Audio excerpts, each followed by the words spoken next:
6 के मैथ्स के क्लास में हमारा चैप्टर है प्लेइंग विद नंबर्स। ये हमारा 4th एपिसोड है। आज इसमें हम देखेंगे common factors and common multiples क्या होता है। हिंदी में सार व गुणनखंड और कॉमन मल्टीपल्स को बोलते हैं सार व गुणज। तो कुछ एग्जाम्पल लेते हैं, जैसे 6 एंड 20। सपोज मैंने दो नंबर लिया 6 एंड 20, इन दोनों का कॉमन फैक्टर्स क्या है। तो उसके लिए हम लोग लिखेंगे फैक्टर्स ऑफ 6। फैक्टर्स ऑफ 6 आपको याद होगा 6 का गुणनखंड जिन नंबरों से 6 को डिवाइड किया जा सकता है, यानी कि 6 जिससे डिवाइड हो जाएगा। 1 एक ऐसा नंबर है जो सबको डिवाइड कर सकता है, तो 1 6 को डिवाइड कर सकता है। 6 जो है 2 से भी डिवाइड हो जाएगा, 3 से भी हो जाएगा और 6 से भी हो जाएगा। तो यहाँ हमारे पास अभी 4 फैक्टर्स है, तो 6 के 4 फैक्टर्स हो गए। फैक्टर्स ऑफ 20 किस किस नंबर से डिवाइड हो जाएगा? 1 से हो जाएगा, 2 से हो जाएगा, 4 से हो जाएगा, 5 से हो जाएगा, 10 से हो जाएगा, 20 से हो जाएगा। तो यहाँ देखिए आपको 3 4 5 6 फैक्टर्स मिल गया, यानी 20 के 6 गुणनखंड है, 6 के आपके पास 4 गुणनखंड। तो दोनों का अलग अलग जितना भी गुणनखंड से हमने लिख लिया। अब देखेंगे ऐसा कौन कौन सा फैक्टर्स है या गुणनखंड है जो दोनों का है। जैसे 1 6 का भी फैक्टर है, 1 20 का भी फैक्टर है। 2 भी दोनों में आया है, यानी कि 2 भी 6 और 20 दोनों का फैक्टर है। तो यहाँ हम लोग लिख सकते हैं कॉमन फैक्टर्स ऑफ 6 एंड 20, वो है 1 एंड 2।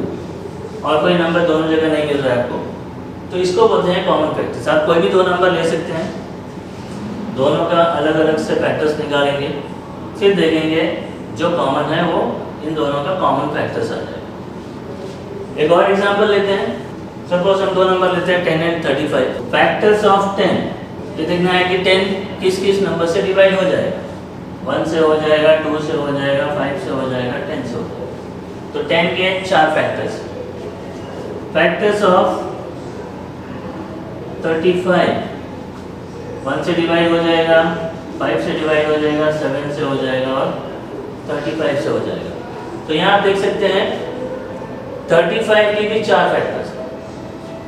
अब इसमें से कॉमन ढूंढना है, तो कॉमन फैक्टर्स ऑफ 10 एंड 35, हम दोनों का जो फैक्टर्स अलग से लिखे हैं उसमें से कॉमन ढूंढेंगे। जैसे 1 दोनों में है तो 1 कॉमन फैक्टर हो गया।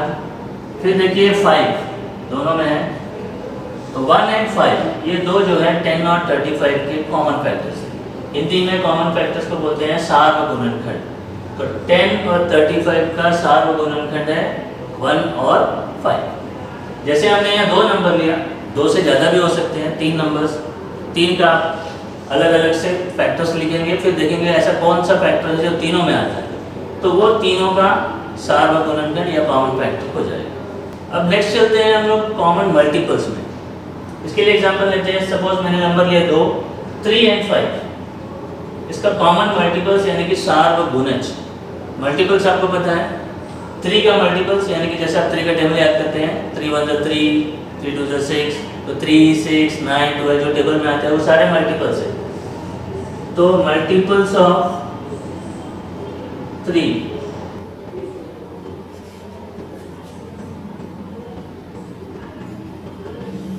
जब मैंने मल्टीपल्स पढ़ाया था तो बताया था आपको कि मल्टीपल्स का कोई एंड नहीं है, ये चलता रहेगा, ये लिस्ट कभी खत्म नहीं होगा।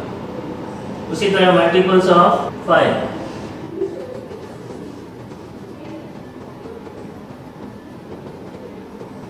पूरे मल्टीपल्स आप लिख सकते हैं, ये लिस्ट तो कभी खत्म नहीं होगा। अब दोनों का मल्टीपल्स हमने लिख लिया है। अब ढूंढना है कि ऐसे कौन से मल्टीपल्स है या गुणज जो दोनों लिस्ट में आ रहा है। तो यहाँ ढूंढेंगे तो आपको पहले मिलेगा एक 15, इसमें भी आगे बढ़ाएंगे 27 30, फिर एक नंबर मिलेगा आपको 30। अब ये लिस्ट और आगे बढ़ाएंगे तो आपको और भी कॉमन मल्टीपल्स मिलता रहेगा। ऐसे कई सारे नंबर्स है जो इन दोनों लिस्ट में आएंगे। तो कॉमन मल्टीपल्स का भी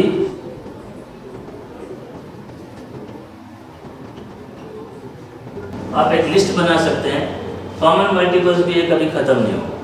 जैसे 3 और 5 का जो मल्टीपल्स का लिस्ट बना है दो अलग, उसमें कॉमन हमको पहले मिला है 15, फिर मिला है 30, तो आप इमेजिन कर सकते नेक्स्ट हो जाएगा आपका 45, देन 60, ऐसा चलता रहेगा। तो ये एक लंबा लिस्ट आप बना सकते हैं।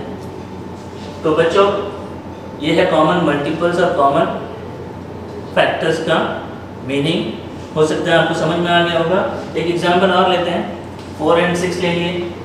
मल्टीपल्स ऑफ 4, अब 4 के मल्टीपल्स है 4, 8, 12, 16, 20, 24, 28, 32,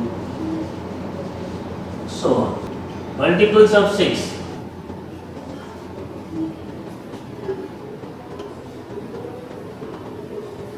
तो 6 के टेबल में आने वाले सारे नंबर्स लिख दिए। अब दोनों का मल्टीपल्स का लिस्ट तैयार हो गया आपके पास। अब इन दोनों में आपको कॉमन ढूंढना है, कॉमन मल्टीपल्स ऑफ 4 और 6। अब दोनों लिस्ट में ढूंढना है ऐसे नंबर जो दोनों पे आ रहे हैं। तो आपको पहले मिलेगा 24, फिर आगे एक और मिलेगा 48, 24, 48 एंड सो ऑन। ऐसा एक लिस्ट आपको मिलता जाएगा। तो आप कॉमन मल्टीपल्स यानी कि सार्वगुणज का एक लिस्ट बना सकते हैं। तो बच्चों चलते हैं नेक्स्ट, को प्राइम नंबर्स, जिसको हिंदी में सह अभाज्य संख्याएं कहते हैं। ये क्या होता है? एक एग्जांपल देते हैं। जब मैंने कॉमन फैक्टर्स बताया था तो लेते हैं 5 एंड 9, मैंने दो नंबर लिया, इन दोनों का कॉमन फैक्टर्स क्या है इसको ऐसे शो करते हैं। 5 का एक फैक्टर है 1, एक फैक्टर है 5, 9 का एक फैक्टर है 1, एक फैक्टर है 3 और एक फैक्टर है 9। तो मैं ऐसे दिखाया, 5 के दो फैक्टर्स हैं, 9 के 3 फैक्टर्स हैं। अब इन दोनों में कॉमन क्या है? 1।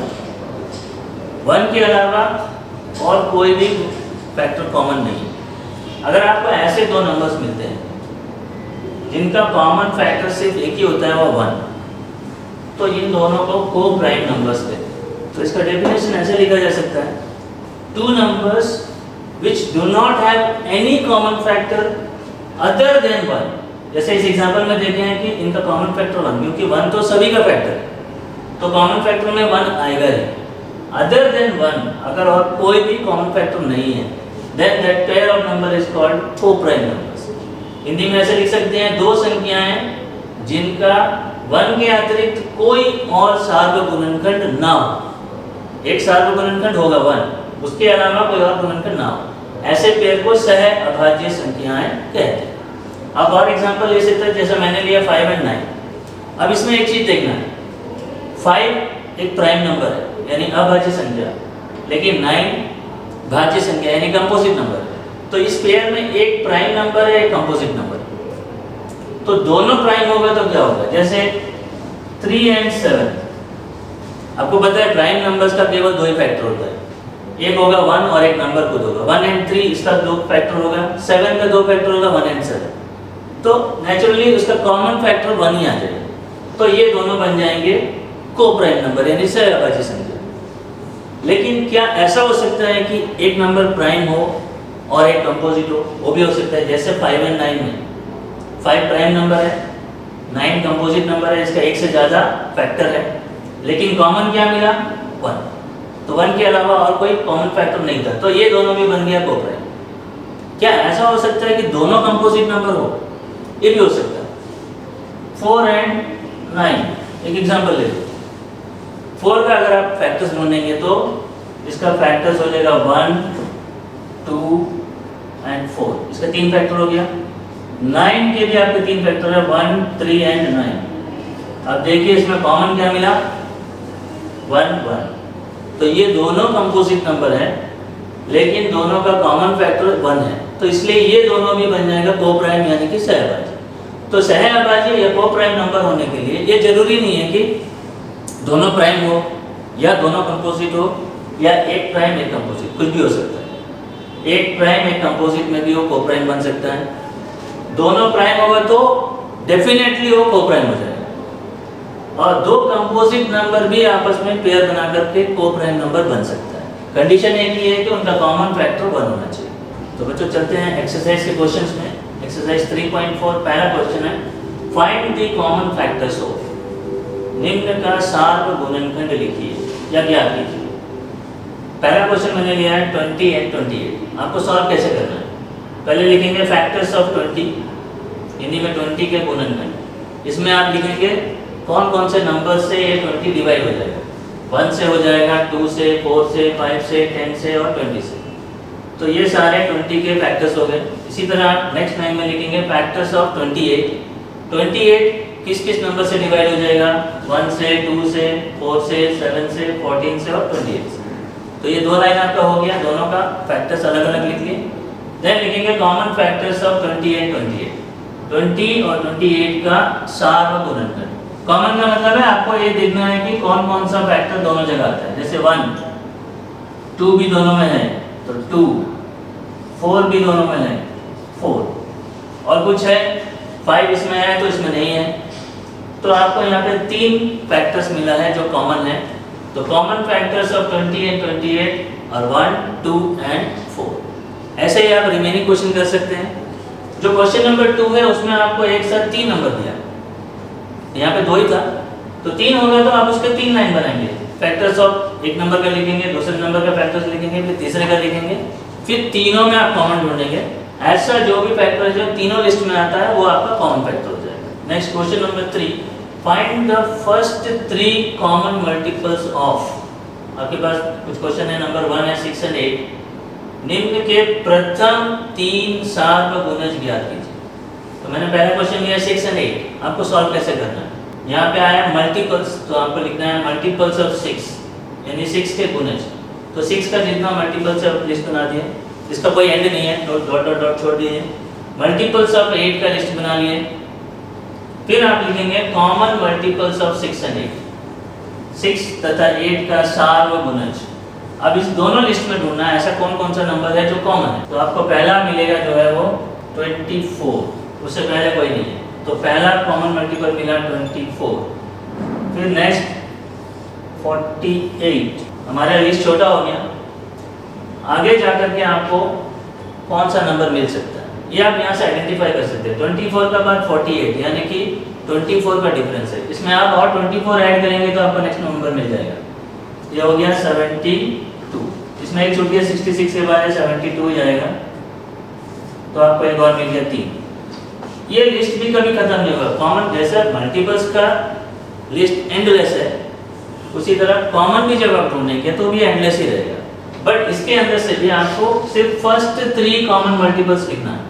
तो यहाँ हमने ढूंढा, उसमें 3 ही मिला था और आगे लंबा लिस्ट बनाएंगे तो आपको और भी मिलेगा कॉमन। तो उसमें से पहला 3 ही लिखना है। तो first 3 common multiples of 6 and 8, या हिंदी में 6 तथा 8 के प्रथम 3 सार्वगुणज।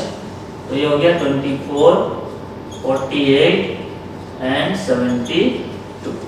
ऐसे आपको आंसर लिखना है। तो इसका जो नेक्स्ट क्वेश्चन पार्ट भी आई होप आप कर लेंगे। Next question number 4, right all the numbers less than 100 which are common multiples of 3 and 4। 100 से छोटी ऐसी सभी संख्याएं लिखिए जो 3 और 4 का सार्वगुणज है। तो इसको सॉल्व करने के लिए पहले हम लिखेंगे मल्टीपल्स ऑफ 3 यानी 3 के गुणज। गुणज यानी कि उनके टेबल में आने वाला 3, 6, 9, 12, 15, 18 की लिस्ट बना लीजिए, ये कभी खत्म नहीं होगा। उसी तरह मल्टीपल्स ऑफ 4 का भी एक लिस्ट बना लेंगे। Next common multiples of 3 and 4। 3 और 4 का सार्वगुणनखंड यहाँ से ढूंढ के लिखेंगे। तो यहाँ पे आप देखिए आपको एक नंबर मिला है कॉमन, वो है 12। उसके बाद जो कॉमन मिलता है वो है 24।